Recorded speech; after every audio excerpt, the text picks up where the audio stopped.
सुनेत्रा पवारांना हलक्यात घेणं सर्वांनाच अंगलट आलंय, कारण की घडलंही तसंच. अजित पवारांचं विमान अपघातामध्ये दुर्दैवी निधन झालं. त्याच्या चौथ्याच दिवशी सुनेत्रा पवार यांनी उपमुख्यमंत्रीपदाची शपथ घेऊन महाराष्ट्रातील जनतेला हे दाखवून दिलं, अजितदादांचा वारसा आपण भक्कमपणे पुढे चालू शकतो.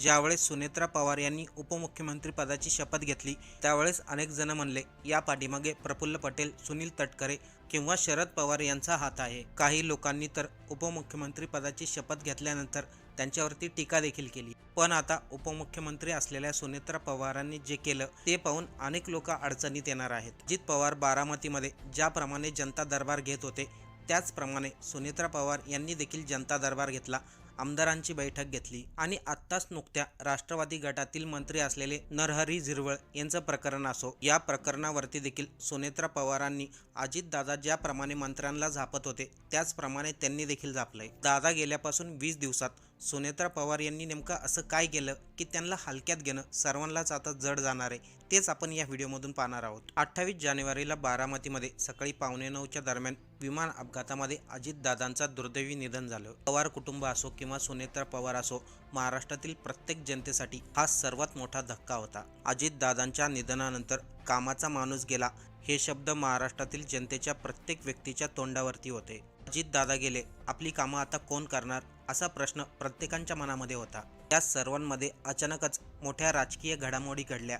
दादांच्या निधनानंतर तिसऱ्याच दिवशी म्हणजे 31 जानेवारीला सुनेत्रा पवार यांनी अजितदादांच्या जागेवरती उपमुख्यमंत्री पदाची शपथ घेतली.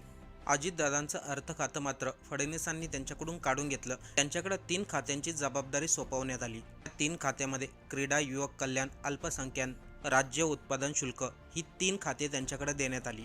शपथविधीसाठी आलेल्या सर्व आमदारांना सुनेत्रा पवार यांनी विश्वास दिला, आज दादा आपल्यामध्ये नाहीयेत, पण दादांसारखं मीही तुमच्या पाठीशी उभी राहील. ही झाली पहिली घटना. या ठिकाणी सुनेत्रा पवार या खंबीरपणे उभा राहिलेल्या दिसून आल्या. त्यानंतर 2च दिवसात सुनेत्रा पवारांनी पुढची केलेली गोष्ट म्हणजे कराडला जाऊन यशवंतराव चव्हाण यांच्या समाधीचं त्यांनी दर्शन घेतलं.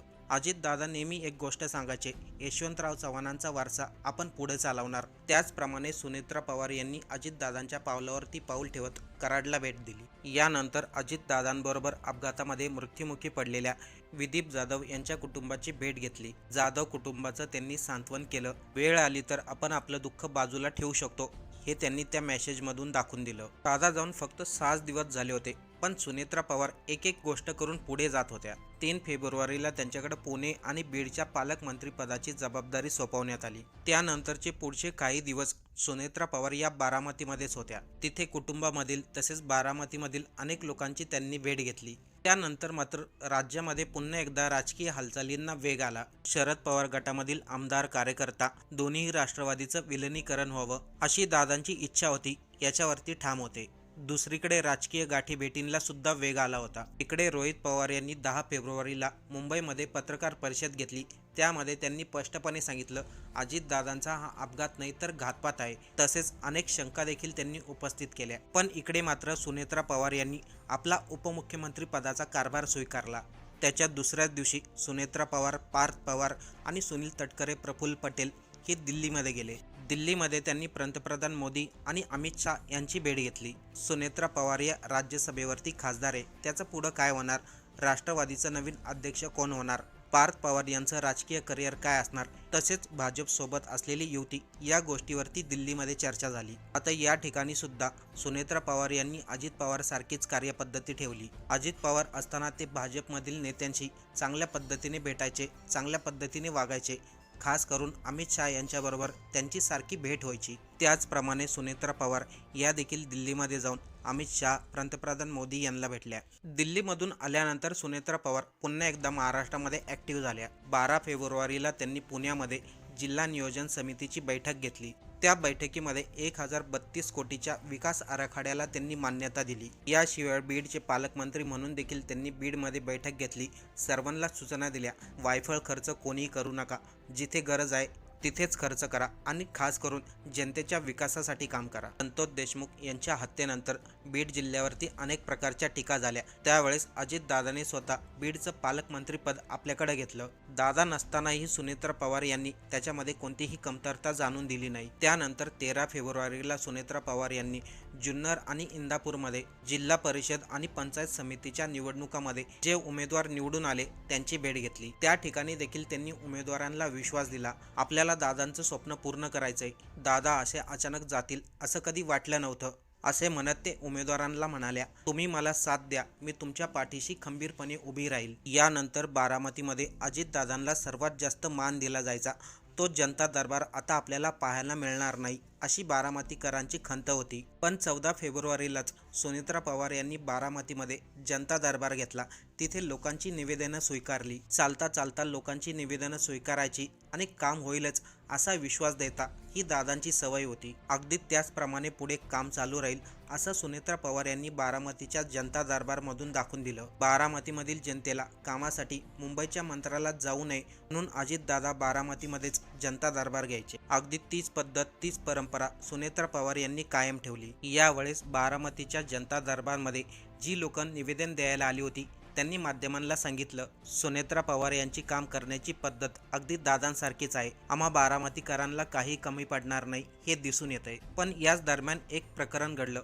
त्याची चर्चा संपूर्ण राज्यभरामध्ये झाली. 12 फेब्रुवारीला अन्न आणि औषध प्रशासन मंत्री असलेले, राष्ट्रवादी पक्षाचे मंत्री असलेले नरहरी झिरवळ यांच्या कार्यालयामध्ये क्लर्कला 35,000ची लाच घेताना रंगेहात पकडलं. त्यामुळे झिरवळ यांच्यावरती चारही बाजूनी टीका व्हायला लागली. त्यांच्या राजीनाम्याची मागणी देखील झाली. याच संदर्भामध्ये सुनेत्रा पवार यांनी देवगिरी या ठिकाणी च्या वरिष्ठ नेत्यांची तसेच आमदारांची बैठक बोलवली होती. त्या बैठकीमध्ये पहिला हा मुद्दा झाला, राष्ट्रवादीचा अध्यक्ष कोण होणार?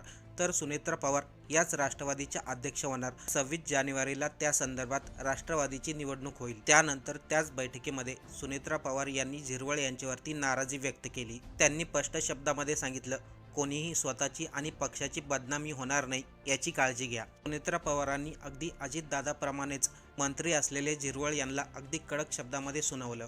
तसेच आमदार हिरामन खोसकर यांच्यावरती देखील नाराजी व्यक्त केली. विलिनीकरणाच्या चर्चा होत असताना अजित पवार यांच्या राष्ट्रवादीमधील काही आमदारांनी विलिनीकरण झालं पाहिजे अशी खंत व्यक्त केली होती. त्यामध्ये आमदार हिरामन खोसकर यांनी देखील माध्यमांना सांगितलं, राष्ट्रवादीचं विलिनीकरण 100% होणार. या संदर्भामध्ये आम्ही सुनेत्रा पवारांकडे भूमिका मांडणार असं त्यांनी माध्यमांना सांगितलं होतं. या प्रकरणावरती सुनेत्रा पवार यांनी आमदार असलेल्या खोसकरांना चांगलंच झापलं.